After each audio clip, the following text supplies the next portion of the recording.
Long time no see. Del Further, this absolute abhorrent podcast that I have started and completely neglected for the last, 18 months, is back from hiatus, is back from my complete lack of motivation and ingenuity. And we're here with one of the, I would say, fastest rising esports, entrepreneurial, broadcasting, hosting.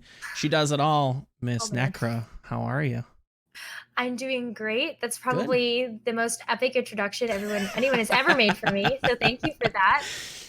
Well, I mean, it's true. Like you're aware of many hats. You do a lot, and you've had quite a meteoric rise to where you are now. Like you're on TV doing stuff for Philadelphia, and there are things that may or may not involve a telecommunications company that we aren't going to talk about. There's a lot of stuff happening. There's a lot of things. There has been a lot. It's an interesting little life, esports people lead, and to see, you just kind of sprout up and just, hit the ground running is very, very cool to see. Like you don't see a lot of people get the dues that they're owed immediately, right? And yeah, you're just out there killing it, and that's like super, super cool. But well, thank you. But I wanted to, I want to learn more about Nekkra. It's always cool. Like, oh, how did we get here? Oh, gaming. Wow, that's really cool. But like, we're people. Mm-hmm. We have things about about us that we should share and we should, profile and talk about. So let's kick this off with Brazil, huh? How was going to the Latin American Championship for Pokemon and being in Brazil and casting and commentating? How does one get into Pokemon? Because I feel like you've played it competitively. Am I correct in saying that? Correct. Awesome. So walk me through how you went from like playing it competitively to getting into, flying internationally to Brazil to kind of close out your working year. So when I first started playing competitively, I never thought about Pokemon as an esport. I just thought I was playing a video game, kind of the end game of one of my favorite titles. You get through the story mode of it, and then what's left after that? Well, a lot of people decided that competitive Pokemon battling was the end game, the thing that you look forward to once you finish the story. So in 2014, I started out my own journey as a Pokemon master as a part of the Video Game Championships tournament circuit. And I played in that from 2014 to 2016. And believe it or not, I actually did one random cast in the year of 2016 before I decided I hated the meta and I needed to yeet myself out of there and just take a couple years break. But after that, when I came back to what I know as esports now, which was last year, November 2018, I kind of didn't realize that I'd always been a part of the esports scene. But for Pokemon, it was particularly different because it's kind of the black sheep of esports. When you think of esports, you think of like CSGO, Overwatch, the shooters, pew pew. Pokemon don't pew pew. No, right? Not really. Like that's not something that you really look at, which would be really cool if they did. But that means that it really doesn't fit into that mold that we've created for esports. So I took whatever I had from my competitive background. I reached out to a couple of local premier challenges, which is kind of the bottom of the ladder when it comes to video game championship tournaments. And then from there, I casted a couple of those for free. And then I moved my way up to casting the regionals, which is that one step below casting the international championships. And then I got scouted to cast the North American International Championships last June. And from there, have then casted Worlds and finished it out with Latin America. So that was a great experience. that's kind of the Cinderella story for anybody like kind of in an esport. And I mean, I definitely understand the sentiment that, Pokemon could be considered a black sheep. I wouldn't I wouldn't say it's a black sheep. It's definitely grown a lot since, Oh yeah. the days of just online, like just, people like take this stuff seriously, like, oh, this is kind of cool, like it kind of came to me as another realization when I first got into esports. It was that, like, oh wow, people are playing this for money. Like it was kind of dumbfounding to me that people were playing Pokemon for money, but it was just like, well, why wouldn't they? Right? Like, if you're gonna play Halo, if you're gonna play StarCraft, like, why wouldn't you play like a widely popular game like Pokemon competitively, right? Like that made sense. Like the 30 seconds after I first saw it, I was like, oh no, this makes sense. This isn't actually that crazy. But what is a little weird, and I don't know if this is like taboo in the Pokemon community, but there was always, from my understanding at least, there's been kind of like a debate almost over like the rule sets, right? Like the VGC versus like the Smogon type of deal. And I've kind of dabbled with the other side of that, but has that been kind of tumultuous in the Pokemon community or the competitive Pokemon community? I think that sometimes players get too caught up with some of the rules that maybe VGC specifically puts in place for them. Like, for example, a lot of people now that we've been in Ultra format for so long are like, all right, like, hold up, we're so done with this. But for me, it really hasn't been, or I haven't really heard of people being upset about rule sets specifically. Okay. But there is that debate of, do you play in VGC or do you play in Smogon? Yeah. And I don't really think that should be a debate, because guess who's shelling out the money? Pikachu. True. Yeah. VGC. So I definitely feel like as though Smogon fits a different niche of the community, which ends up being more of those people that want to have a standard rule set that's always the same. You've got Ubers, overused. That will always remain the same in a lot of cases, except for some of the Pokemon that fall into those categories. But for VGC, it always is about the new game. And we don't even know what the competitive rule set for 2020 is going to be, but it's coming up soon. Well, that's good. I'm so excited. Yeah, I mean that's been kind of the talk of the town with the new Pokemon coming out, Sword and Shield. I've heard some rumblings. I'm not ingrained in the community, but it's in the news. It's in my social feeds, and with how let's say limited the new Pokedex is. I've heard some pro players talk about how it's not as bad as everybody makes it out to seem. It's not. And that's kind of where I wanted to pose that to you. Like, what's your take on the whole like limitation on the new Sword and Shield games, and where are all the old Pokemon? Is that a bad thing? Is that a good thing? What's your take on that? There's two different ways that people like to talk about this. Okay. Hashtag bring back national Dex and hashtag Dexit. Okay.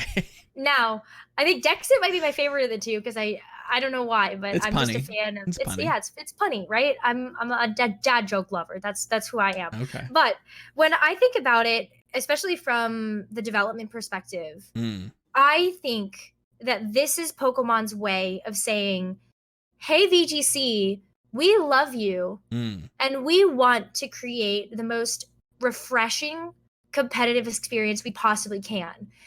Guess what that means, though? It means you're not going to have access to Groudon anymore. Lunala's not in the game.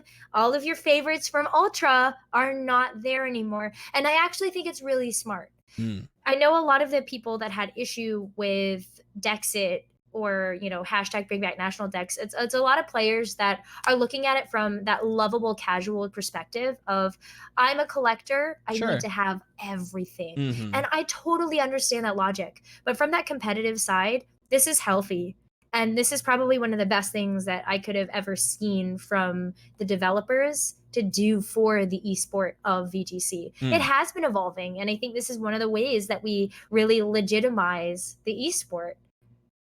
Yeah, that makes a lot of sense. I kind of almost wish other developers would try that same tactic. It is refreshing to see like a complete rehaul. Like Dota 2 just got a big update that seems like it's a huge evolution in the way that the game is being played, and it's a complete table flip on the script, right? They've rewritten the script on what Dota 2 is, and they've added new heroes and whatnot, and that's really cool, and it's cool to see that Pokemon, at least on the competitive side of things, like is taking that in stride. Maybe, I don't know. It sounds like there is a division, but it's growing, which is cool to see. It's a incredibly popular title that, you know, I grew up playing. I can't imagine that any other, you know, person born in the 90s probably at least hasn't encountered it once or twice in their life, or if not has also played a lot of it. So on that same note, Pokemon, competitive Pokemon, let's talk about, you know, maybe your favorites. Is let's see. I did do my research. Okay. The only one that came up was Steelix. Is Steelix a favorite of yours? Ooh. Steelix is a good Pokemon, but I don't think it's actually one of my favorites. No? Okay. No, okay. I would say that my favorite Pokemon is actually Eevee. And the reason I give for that is because Eevee just has so much potential as a Pokemon. I love that it could basically become anything that it wants to be. Sure. I don't know why. I just love that backstory for that Pokemon, but also, how could you not love Eevee? It's so cute. Yeah, no, I mean, as popular as it is, and you know, there's a part of me that wants to be a contrarian. It's like, oh no, we can't pick Eevee.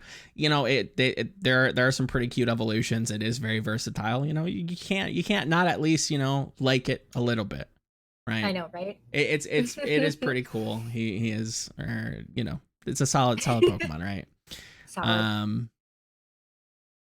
With Pokemon, right? That's one title of the many different hats that you've, you know, many different titles that you've casted. I mean, if it's not Hearthstone, it's PUBG. If it's not Apex Legends, you know, you've made a name for yourself in Overwatch with Broadcast GG and Elo Hell and all these different, you know, outlets. What's been your favorite in terms of, you know, just your personal enjoyment? Like what's really stuck out to you from each of these titles? Where would you say some of your favorite memories in them have been? I think it depends on the experience. I can pull out favorite memories from everything that I've done. Even some of the ones that haven't been the most successful events, I still feel like I've gotten something out of it. Like when I look at whether an event is successful, I look at a couple of different things. Did I have fun? Did I learn something? Because I look at every single job that I do as a learning experience, and also a blessing in a lot of ways. I wasn't expected to get Latin American International Championships, but my goodness, was I surprised and was I grateful that Pokemon had that much faith in me to bring me out to cover that event. And when I look at anything else in the future as well, nothing's ever a guarantee. So whenever I have a chance to work on something, I always look at that as a blessing. And of course, get something out of it. What are you going to learn? Because it's always about moving up and moving forward. 100%. I would then kind of ask you, what was your learning experience this event in Brazil? Going to a different country is really hard. Oh my goodness. I feel like the learning experience there was that, you know, you always have to kind of roll with the punches. We were working with a production crew that unfortunately wasn't quite up to speed with when we wanted to get things done by, but that's okay. You roll with the punches a little bit. I didn't know I was going to be doing interviews, so I was like, all right, let's go. Flexibility time. Let's do this.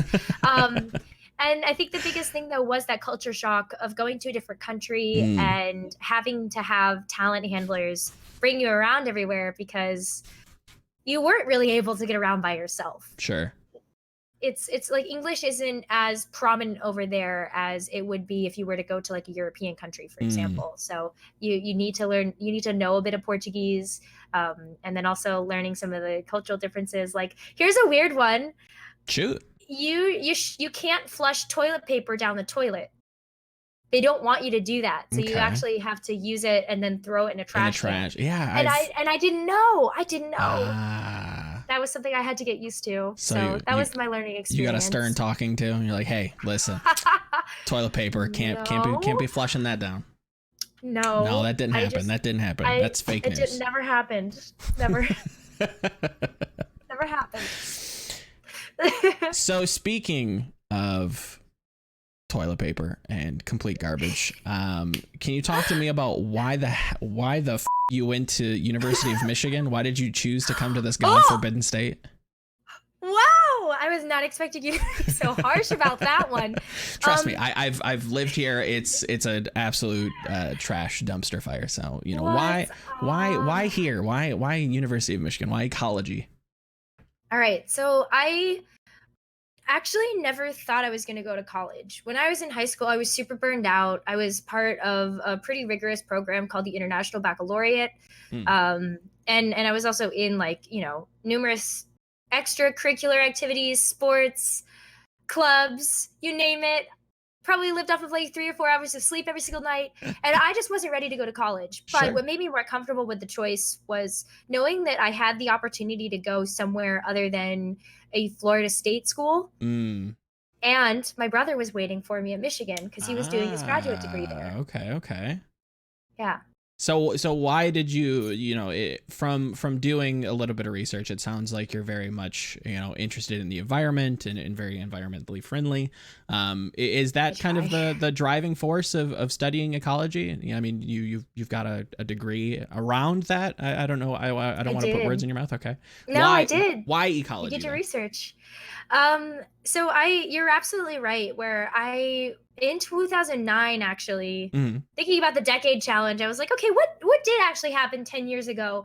In 2009, I actually went on my very first mountain hike. It was through the Catoctin mountain range in Maryland with my godmother. Okay. And when I got up to the top of the peak, I just felt this overwhelming wave of emotion in a lot of ways where you just look out and you're like, how is the world so beautiful? Especially growing up in Florida where, we've got some beautiful places, but I grew up in Daytona Beach. So I don't know if you can kind of put the pieces together there, but not always the most beautiful sights to be seen in Daytona Beach. But, kind of moving forward from 2009, I just really dedicated myself to science. I, did science fair every single year. I was actually lucky enough to do the state science fair multiple years in a row. And then when I went to college, I had this really awesome experience where going through the program and the environment that University of Michigan had, I had this experience afforded to me of being able to go to the tip of the mitt of Michigan in the middle of nowhere and just take a ton of research courses that were in the field and in the environment where you were actually learning applicable science to what your interests were. So I took a freshwater ecology course. I took a fishes course, did my ecology lab up there. And it was just such a breath of fresh air when most of the time when you're doing science, you're stuck in a room in a lecture hall staring at a screen, right? No fun. So, that's not applicable for the most part. And it's really cool to hear that, you got to go basically to lower Canada. Lower Canada is very nice. It is nice. It's a lot of trees, a lot of nothing.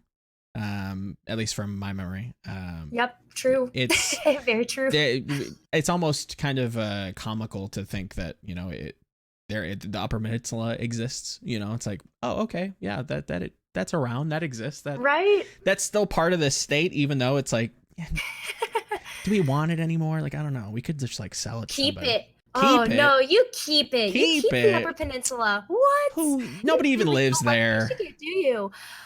You have some of the best parks in the Upper Peninsula, though. You got Tequamanon Falls, which is so beautiful when the leaves start to change colors. And you also have Pictured Rocks National Seashore. How could you not love that? Yeah, I mean, we've got a couple, uncorrupted areas, which is nice. I will say, as much as I poo-poo on the state and our terrible drinking water and our freshwater lakes that are a bit rough around the edges, there is some saving graces, which is nice. Let me ask you this then.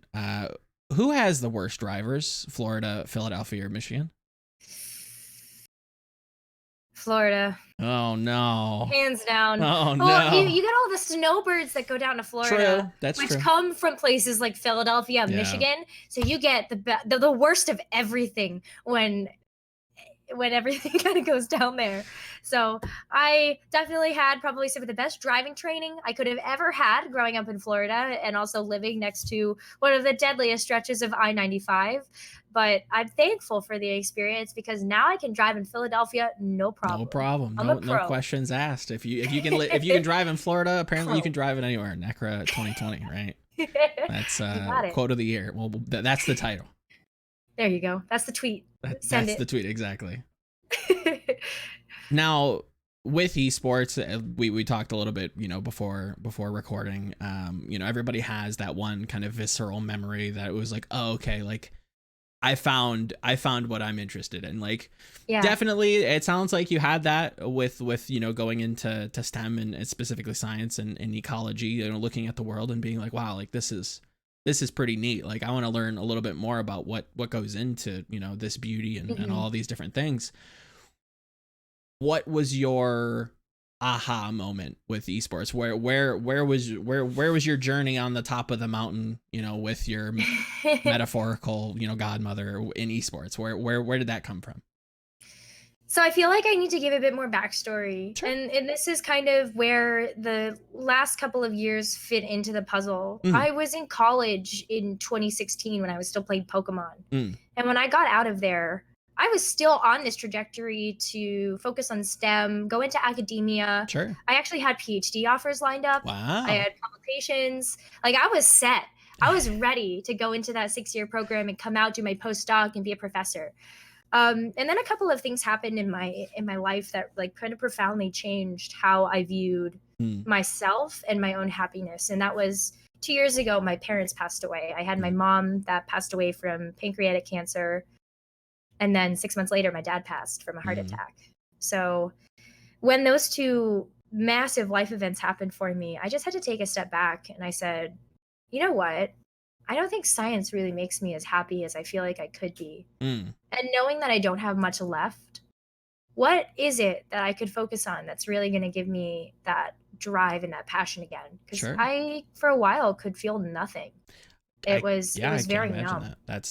Those are two incredible, life altering events that we talk about flipping the script. Like that really puts, your own mortality into question. And like, yeah, no, I seriously can sympathize with that. It's that can't be easy to go through, and that's heartbreaking to hear. I'm still kind of reeling from it, but it leads me to the best part of the story. Okay. Which is the aha moment. That's good. Where I decided that I wanted to move into esports. So November 2018, I on a whim decided that I was going to go to BlizzCon and just check it out. I'm a Blizzard fangirl. I love it. Hearthstone, Overwatch. I even want to learn how to play StarCraft. Like, I've been playing WoW Classic. Like, I love Blizzard. I've always loved Blizzard. And what better way to celebrate that love for Blizzard than by going to BlizzCon? So 2018, I decided to make the trek over there. It was like a week before the event. Yeah, I bought like a scalped price ticket in a hotel room, whatever. I was like, I'm going to do this because I can and because I want to.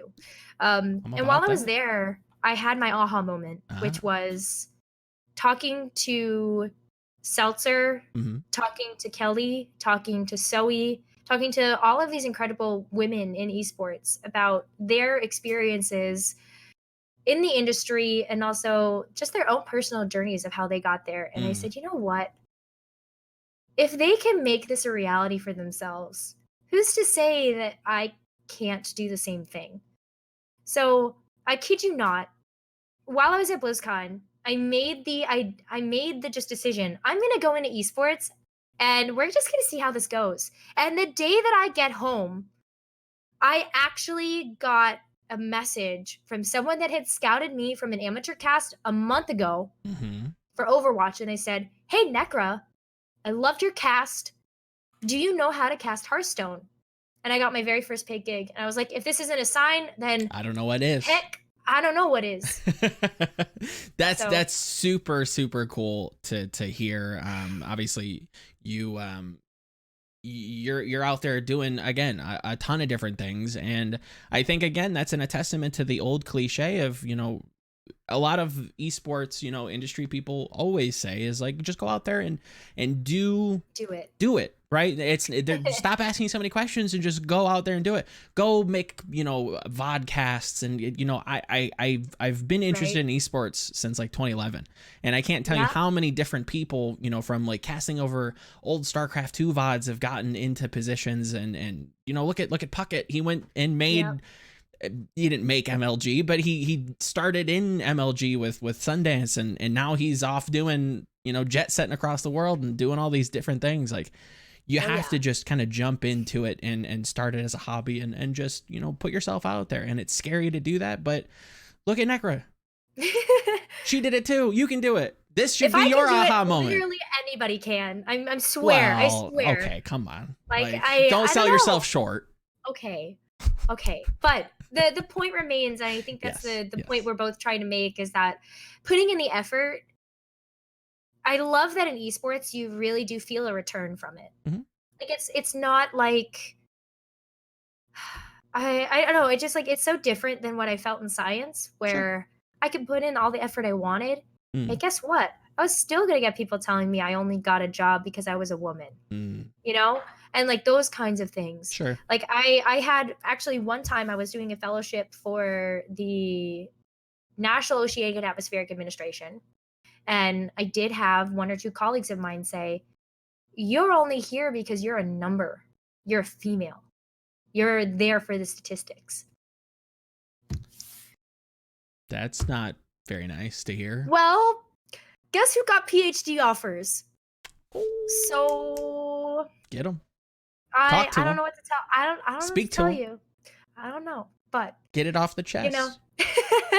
But the point remains that like I feel as though even though I was putting in so much effort into science, I actually feel the return from it from esports. And I mean, like with that return, like, would you say that it's always monetary? Like there are some things that I can speak from my own experience that it's not just about the money, and I think that's what a lot of traditional like jobs, like that's what you're kind of chasing after, is like, oh yeah, I like this, but like it pays better. I can do more things with that. I can move. And with esports, it is very much like an industry kind of built on passion. So it's not always just about, monetary gain. Sometimes it's about meeting people that you kind of looked up to and admire and want to work with, right? Would you say that that's kind of similar? Yeah, absolutely. Because like I have moments that stick out in my mind where I was talking to some of those people at BlizzCon 2018, and then lo and behold, 8 months later, I'm working with them. Right. Like, what in the world? You can't tell me that's not like the coolest thing ever. And I'm sitting here like, you're right. Money is definitely not the number one thing that I would look at in terms of the return from esports. In a lot of ways, I actually look at the experiences, the people that you get a chance to meet and become friends with. That's more valuable to me than any amount of money could buy. Yeah. And again, that goes back to like the as corny and cliche as it sounds, it's the pursuit of happiness. And if this is what, you're super interested in, you're passionate about, that's your happiness, then go out and find your way. Go out and find your little esports route and get here. 'Cause I don't think it's going anywhere. I don't know if you want to talk about the bubble and what not, but business is definitely growing generally, I would say. Yeah. But there are some things that are worrisome about the goings on of teams and organizations and how money is made. So that's definitely a question that we still have to answer. But the idea of playing games for money ain't going nowhere, right? That's what I always have to tell people, is like, I don't think idea is going anywhere. Games are big. With that, you're always going to get people who want to play it and be competitive with it. So like the idea of esports won't disappear. Will titles wane and wax and dip in valley? Of course. I think so. Yeah. But it's about the idea, right? The idea isn't going anywhere. Organizations might come, titles might come and go, but I think gaming is here to stay. I think esports is here to stay. And come join us. I won't speak too high on a mountain, but I would like to say that we're both, in the industry and in the esports sphere, and there's definitely room for a lot of different things to happen. So even in that sense, where do you think there are opportunities for new people to kind of come in? Is it always, casting? That's kind of the first thing people see is like, oh, I want to be like all these casters and I want to, fly around the world. Like, where else do you think people aren't necessarily exploring, esports jobs? Where do you think that there's room to grow in? So the biggest area of growth I feel like I'm seeing is actually in the collegiate sphere. Okay. And this is something that I've been so passionate about because, well, crap, I missed the train when I was in college. I had no idea that esports were a thing. I didn't know that I was competing in esports when I was actually playing on like my competitive Pokemon team. Like, what in the world? Come to find out years later that there was an entire organization called Arbor Esports that I had no idea that existed. But in all seriousness, collegiate is the sphere people should have their eyes on. And I'm looking at programs like Boise State that are looking at full paid scholarships for casters. Oh, okay. I like, haven't what heard in that. the That's world? pretty crazy. Isn't that wild? Yeah. And it's great because they're setting a precedent that these are legitimate jobs and that there is a future where getting a degree from any school that has a good esports program means that you actually could have a job casting or producing or whatever it is you went to school for when you get out of college in esports. That's wild, right? I don't think we're at that point yet. And I've actually been asked a lot of questions from advisory boards for different programs for collegiate, where I don't think we're quite at the level where an esports degree translates to that kind of work, but we're getting closer. Yeah, no, it's definitely, we're getting much closer. Much closer. Like you're saying, like it's to hear that there is, a possible, almost secondary major for broadcast journalism to kind of focus on esports or gaming, whatever they want to kind of, title it as. And hopefully it is just esports without the hyphen. Hopefully, fingers crossed. It's getting closer to legitimizing things. I still, whether it's an Uber driver or friends, parents, or even, younger kids, they see Lucio on a box of cereal and, you get to accidentally talking and you're like, esports, like, what's that? Like, that still is a question that needs to be answered for a lot of people. And to say that, like, hey, like, I went to school for this, that shuts down a lot of criticism off the bat. Whereas, of course there's always criticism for college, degrees and whatnot, but it's definitely an entry point. It's definitely getting a lot closer to immediately, having some experience where it's not as, hey, you just kind of have to do it yourself and you have to go, form your own tournaments, which I believe you have some background in tournament organization and whatnot. That's not easy. As much as, we can sit on our nice little hill and say, hey, go out and do it. That's a lot easier said than done. So having programs in place at, even as low as like a high school level is really, really cool, because that's definitely going to help, professionalize everything. You're not going to get, the stories of, just an 18-year-old kid, getting good at games and now I'm a millionaire, right? Like that's not necessarily super healthy. It's really, really cool, but there's some drawbacks. There's some consequences. Yeah, right. Like it's definitely a double-edged sword, and I'm glad that a great example is Booga out in Fortnite doing the dang thing. I think he's that poor kid though. Like he's a kid. Yeah, he's still a kid, and I guess like where I would also like to kind of rotate this conversation is another area where I can see some need for improvement is good mental health care for like professional esports athletes. Yeah. Like I just feel as though, and you kind of touch base on this a little bit, where there's some issues right now with the structures that we have in place for leagues or tournaments or how we sign players. And I feel as though in all of that chaos, oftentimes those players are the ones that are left out of those conversations. And how do you think they do in terms of their own mental health, in terms of their own, safety? Probably not too well. No. And I feel like we're starting to see some of that. And like using Booga as an example, that kid has been nonstop bombarded by press Yeah. and documentary teams and news ever since he won the Fortnite World Cup. Like that he exploded overnight. Mm-hmm.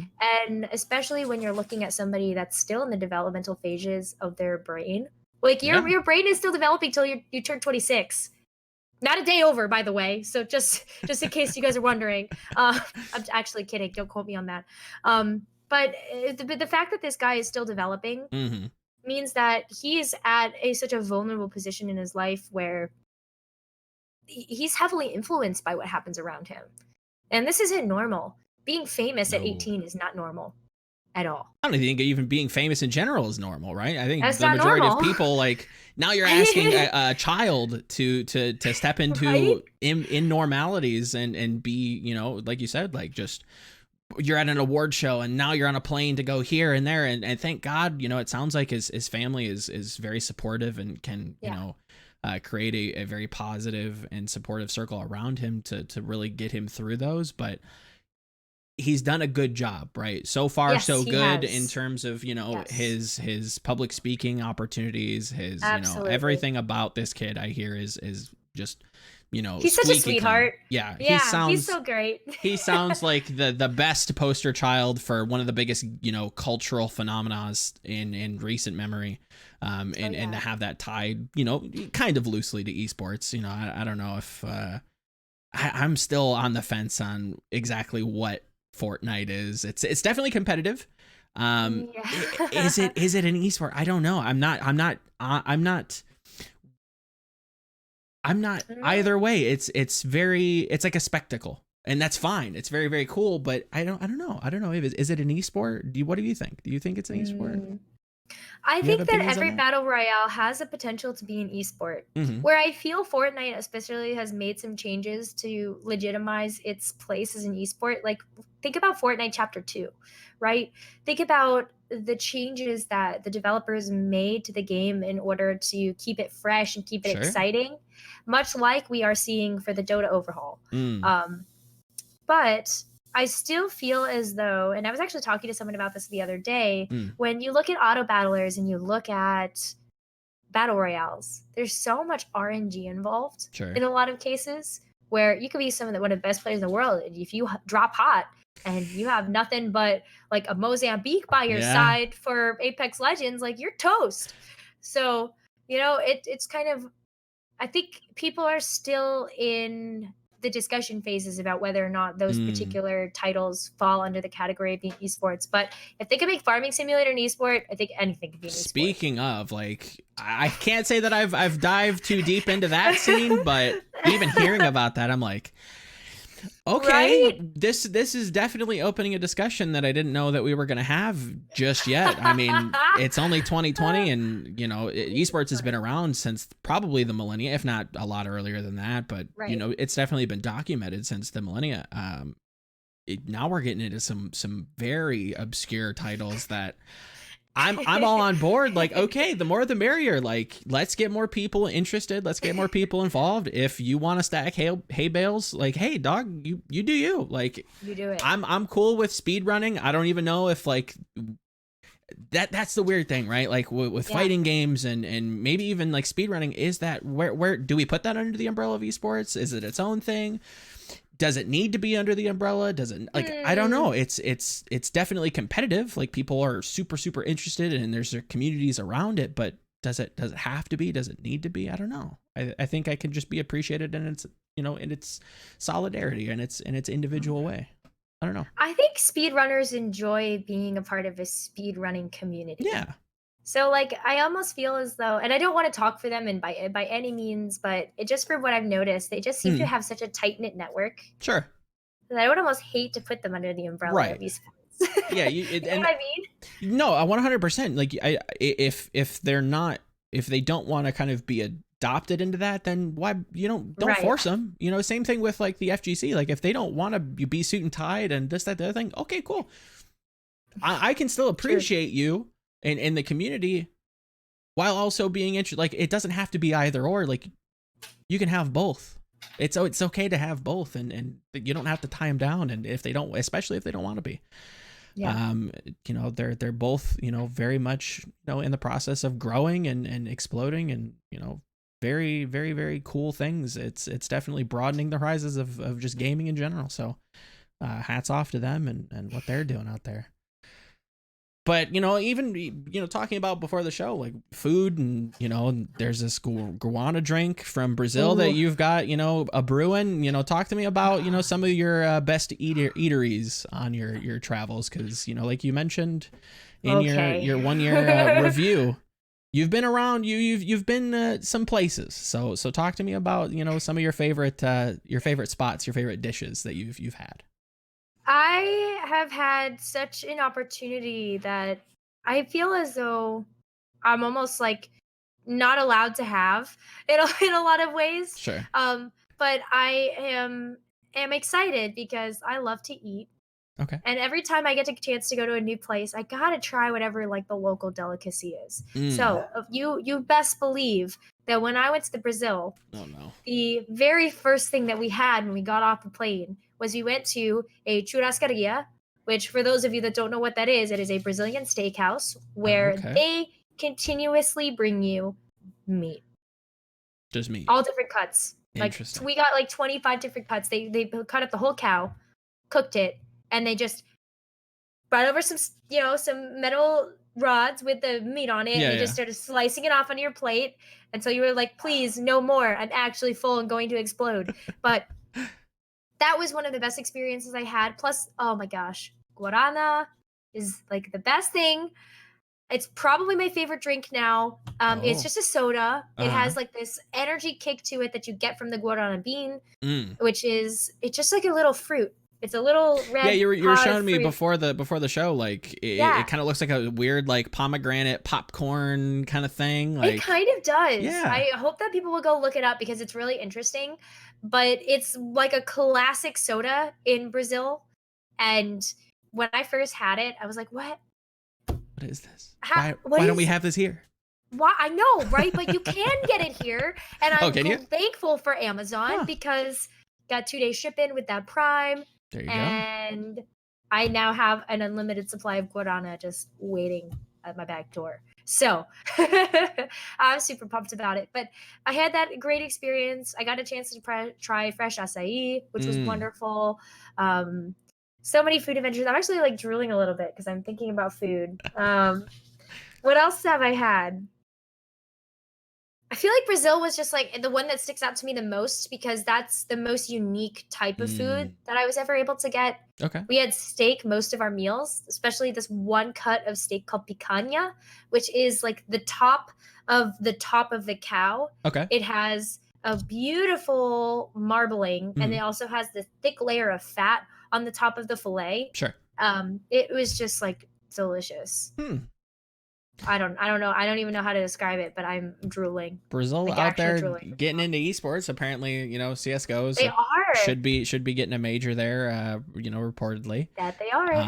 You know, Pokemon's out there. That's really cool too. You know, it's cool to see. You know, Brazil and South America in general is like kind of the new frontier. I'm gonna regurgitate that from some esports heads. And I would agree with that. You know, a lot of there's some there's a lot of passionate fans, and there are already you know, teams and organizations that have ties there, so it makes sense that, you know, that would be where next they go. So Yeah. it's really cool to see that, you know, South America is getting some representation. That's awesome to hear, because they're quite into what they're into, right? Like they're really about their teams and Ooh. their players, and very, very fervorous, we'll say. I was at a bar when we were watching the semifinals of U17 World Cup. Okay. Yeah. Loud. Brazil fans are crazy. Like in such a good way because I just felt the energy. Like one of my favorite things about going to an event is that you just soak up Mm. all of the energy of everyone that's around you. Yeah. I'm like a sponge when it comes to that kind of stuff. Mm. And when I went to the bar to watch the soccer game, I don't usually seek out sports opportunities, but I was like on my feet, like screaming at the TV, like actually wild and crazy. It was so fun. Hmm. And it's Brazil. It's really Brazil and the people that are there that do that to you. So Yeah, you touch on a really interesting point, because there's nothing, we look at some of these live events and it's like, oh yeah, that'd be kind of cool to go, but you really don't get to like appreciate it until you've actually gone, like just like a baseball game. Like it's okay to watch. If anything, maybe it's kind of boring to watch, but when you're in the arena, when you're amongst everybody there that's there to kind of watch this one thing, just like a concert, it's different. I can't put my finger on why it's different. Like you said, it could be like the energy, the collective, the idea that we're all here for this one thing, and it kind of breaks down some walls, and that's always kind of interesting. It's kind of a weird togetherness feeling that's not really talked about, and it's unintentional, but yeah, we're here for this thing, and it's really exciting, and there's lights and sounds and loud noise, and it's super exciting. So it's cool to see that South America, because they're so passionate and they're so crazy in a good way about their teams. Like that would be kind of fun to experience, and it sounds like it's a blast to be there and be amongst it. For sure. That's got to be crazy. Next, how or what? Let's say what. What about marching band helped you in esports? We'll go there. You dug deep for that one, didn't you? Well, I mean, it was like a 2-hour cram. So what about leading your flute section helped you? Oh my God, that's so funny. Help you in esports. We'll go there. Wow. Okay. Yeah. So I actually think that a lot of what my experiences have been leading up to esports have helped me to be better at casting, hosting, interviewing, what have you. Okay. As like a flute section leader, you're given this behemoth of a task, because most of them are girls. Most of them are teenage girls. Sure. I mean, and you know how that can be in high school. I mean, maybe. Yeah. I can't speak from experience, but I'm gonna let you. Well, you have to learn to be a people person. Sure. Because there's just so many things that could go wrong when you have those types of that sheer number of people. Like I believe my section was about 40. It was large. I went to one of the largest high schools in Florida. Yeah, that sounds. I had like large. 3,000 kids. Wow. Okay. Like, yeah. I'm definitely not from a small part of Michigan, but 40 people in a section, like that's pretty large. Like that definitely sets a tone. Our marching band was pretty poggers, not gonna lie. Like we had the best music program in the entire state of Florida. That was something that was hard to beat by a couple miles. So it was a big honor. Yeah, it was a little badge of honor that I get to wear pretty proudly there. But I was flute section leader for 2 years, I believe, for junior and senior year. And both years was just a rewarding experience, because you do learn a lot about how to interact with all different types of people. And it's necessary. It's necessary to have that interpersonal skill moving forward into esports, because a lot of what you do is about networking and knowing people and being able to be friendly with everybody that you talk to.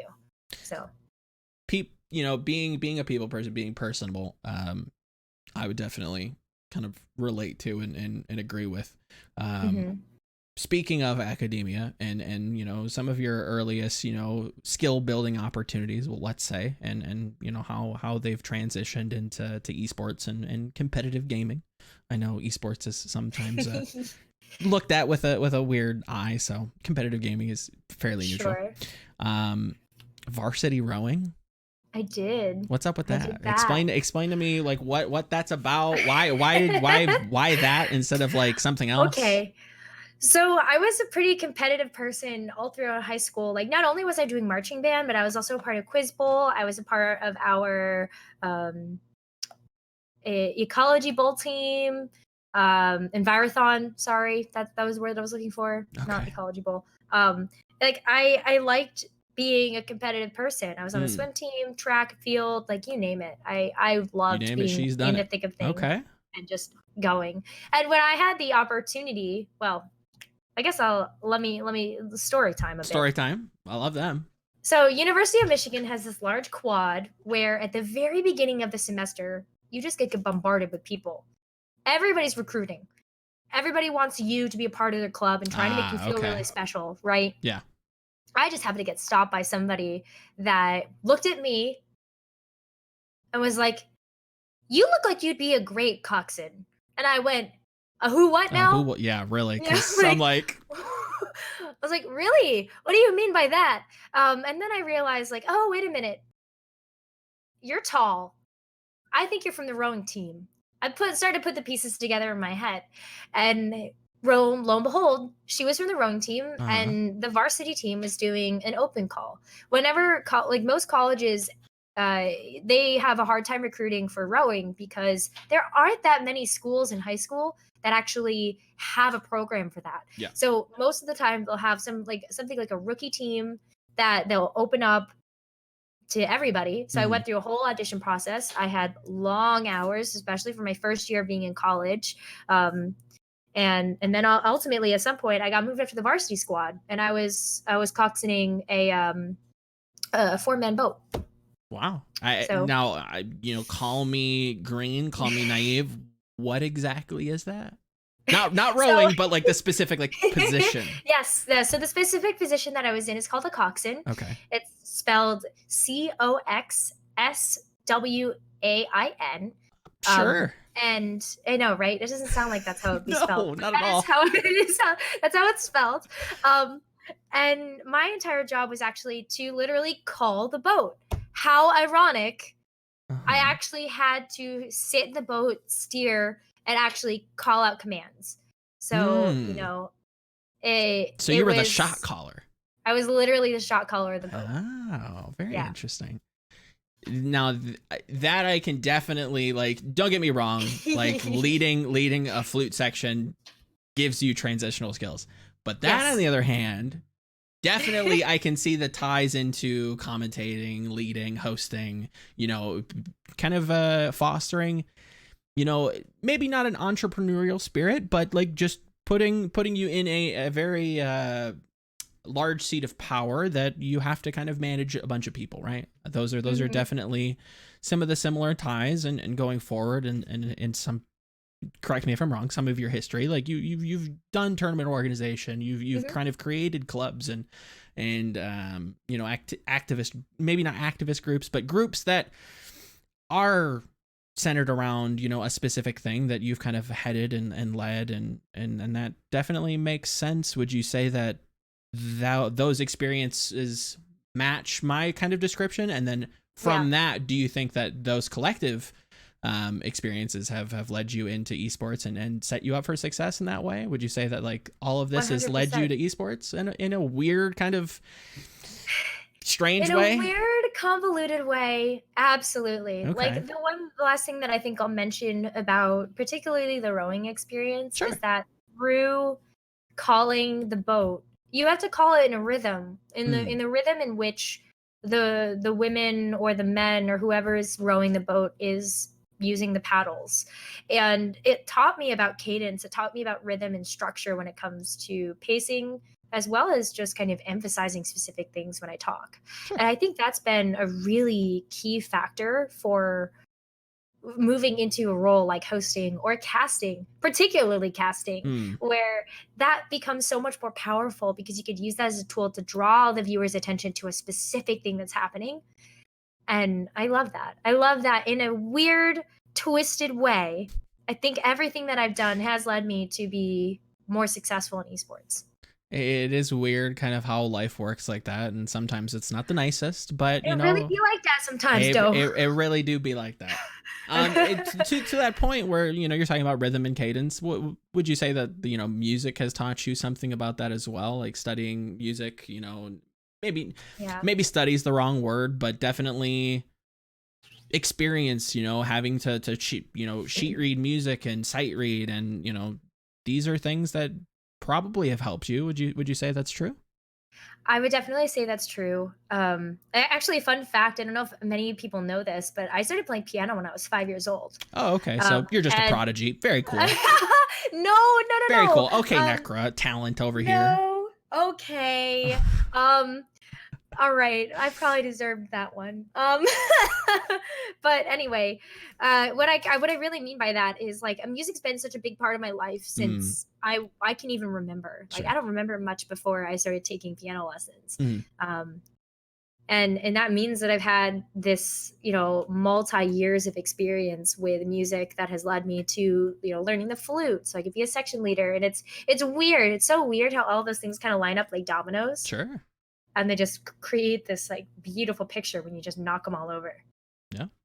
It's a weird, like you said, it kind of has led you, or at least set you up for success in what you're super interested and passionate about. But kind of returning on our little journey through the history of Nekkra and what she's about.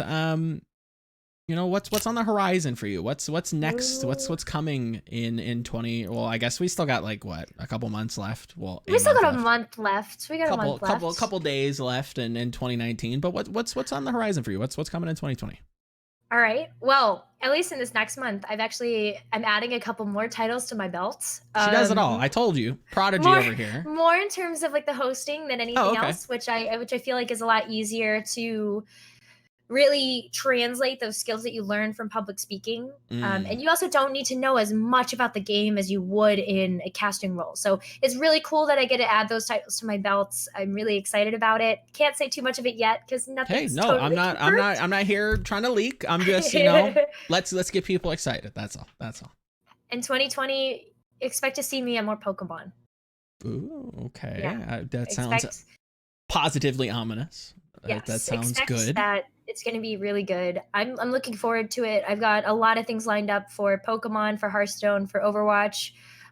Obviously, my three main titles, I'm always going to love them. So, hoping that there will be more stuff that comes my way in terms of that. But that's kind of what 2020 looks like. And I'm excited about it because this first year, I felt really uncentered and unbalanced in Okay. terms of what I could cover. Like the Mm, reason why I covered so much was because that was how you make money.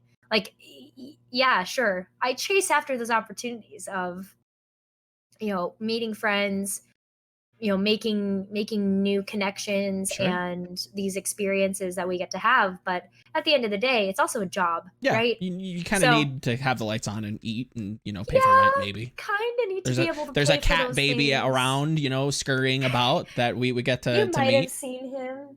You might have He's seen him. around. Well, bears an absolute angel. But yeah, He's money great. is kind of needed, right? Mhm. As much as we can disincentivize it, it still kind of is, Yeah. the thing that makes the world go round. But Right. And that was an important motivator for why I decided to branch out in as many different directions that I did for that first year, because I was just chasing the opportunities, and it was nice that most of those ended up being paid. But for 2020, what I'm really looking forward to is I do get to really hone my craft in my favorite titles, and I think that means that you could expect to see me just I'm ready to level up. she's leveling up. She's I'm evolving. ready. Yeah, I got my experience points and I'm ready to evolve. So ready for Nekkra part 2, I guess. Nekkra part 2, the Necreon. evolution. There you go. Necreon. We came up with this. Oh my god. No, don't pin this on me. This is completely your brainchild. No. Oh no, this isn't even my brainchild. So I'm a part of like the eSports Pokemon League. Okay. And they were coming up with just some funny freaking things about what I would be if I were a Pokemon. Oh my god, do you want me to tell you? Yeah, I mean, if you're willing to share. I gotta find it first, but my name would be Necreon. Okay. Which is just probably the cutest thing I've ever heard and experienced in my entire life. Rich Rad, my Overwatch casting partner, actually created a sound bite of him. Oh no, he went all out. Yeah. Oh, I have a battle cry. Oh Jesus. Rich Rad made me a battle cry. But Necreon, the limitless Pokemon, only knows metronome naturally, but can be taught any TM, TR, or teacher move that's in the game. Ability is Paid Gig, which boosts attack and special attack in battles that wield profit. Oh my god. They gave you a whole Pokedex entry and everything. Wow. Yep. Yeah, that they did. What a bunch of What a bunch of goobers. I love them. I love everybody that I've met in esports. It's really hard. It's really hard to go wrong there. No, So, yeah, I will say, like, there are some pretty rad people. You obviously being, one of many that are very, very cool. So yeah, there's a good bunch out there. definitely esports is pretty cool. And it's, to kind of go back to the whole concert thing, it's always interesting to kind of meet new esports people, because you already know, like, at least one thing about them. It might not be super specific, but if they're around at esports events and if they're working in the industry, you probably have something remotely in common. It might not be like I said, specific, but the walls are definitely a lot easier to break down. There's a lot of easy icebreakers to approach them with. But to kind of close out things, Philadelphia Fusion, huh? Interesting little bunch of team. No, I'm not going whole drama. I'm not about the drama.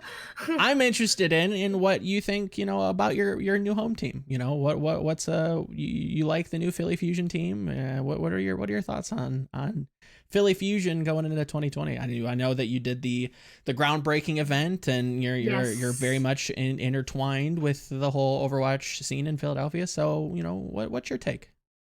I think my take is that homestands are going to be epic. We talked about how Brazil has this incredible fan base when they rally behind something that they all love, which is football, right? Well, Philadelphia loves their sports. And I can't even imagine what it's going to look like when we get a homestand next year, and it's going to be buck wild. I think it's going to be incredible. And yeah, there were some interesting choices that got made in the last couple of roster pickup rounds. Possibly. I actually just saw one from Vancouver Titans. Like, hello, I saw that they released Bumper, but yeah, right. That's what I just saw. Since that, I don't know. I'll have to be scouring the timeline for any other news. We'll see. But things are positive. It sounds like. Yes, I think that the Philadelphia Fusion family, they really do love and support their fans, and I think that it's still going to be a good season. Good. Yeah. They look fantastic. I'm very excited. I think the one criticism that I had of them this year was that they didn't do a ton of movement when in their roster. They didn't really improve, where a lot of, we had the expansion teams come in and added a lot of talent, and Philadelphia was a little slow to the ball. They were a little behind, but this season I can't help but try to put them in the top 5. They look very, very strong. So if you're a Philadelphia fan, I'm sure you'll be seeing Nekkra at least one of the events, I'd imagine. Maybe we'll see. I'm not gonna promise anything. I'd imagine she'll probably be around. I hope so. Maybe she'll just be jet setting, traveling the world, being an absolute esports baller. But I think that's just about all I've got to pick your brain on. Do you want to talk about anything, plug anything? Last little bit is completely up to you. What's up with you? Can I plug myself? Yeah. I mean, I've got your little Twitter. I've got your Twitter underneath your face. But if there's anything else you want to talk about, now's the time. I guess if anyone wants to follow along on any of my adventures, or just reach out to me, because I've always got open DMs. Twitter, great place to do that. Same thing with Instagram. You can find me at Nekkra on Instagram. If anybody ever has questions about how to get started in esports, or you just want to know more, hit me up. Definitely do that. Nekkra's very, very, super, super, super nice. Always a blast to talk to you. It's always a blast to meet up at events and chat, and glad when's the next time? And we talk about esports, and the exposure dollar bills ain't paying for these flights, Nekkra. So I don't know. We'll see. BlizzCon's usually a must go, and we'll see where the finals are next year. So we'll see. But all right, I'll take that. That's all I've got for you. And yeah, thank you for coming on, and definitely go like she said, if you don't know your way in esports, she's one to kind of get in touch with and talk to. So definitely do that. And thanks for tuning in to delve further. I don't know when the next episode's going to be. I'm not going to promise you anything, but we'll try to get them out a little bit more timely. So thanks for tuning in, and see you in the next one.